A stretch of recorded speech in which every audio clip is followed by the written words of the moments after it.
আসসালামু আলাইকুম। আজকে তোমার সাথে নতুন একটা রেসিপিতে তৈরি করে দেখাবো। এই যে কাঁকড়, এই যে কড়াইতে তেল দিয়ে দিচ্ছি। এখন কাঁকড়গুলো দেব,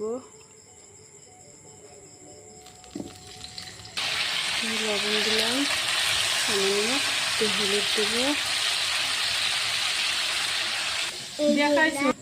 এই যে কাঁকড়ার বিচিগুলো ধুতেছি, এগুলো ভাজা হয়ে গেছে। এখন নামাবো। কাঁকড়ার পুর বানাইতে মশলাগুলো তৈরি লঙ্কা দেবো, দিয়ে দিচ্ছি। এই যে পুরের মশলা করা হয়ে গেছে, এখন পিসবো। এগুলো একটু লাল লাল করে ভেজে নেবো। পুর ভরা হয়ে গেছে, এই যে ভরাইছি, লাল লাল করে ভাজবো।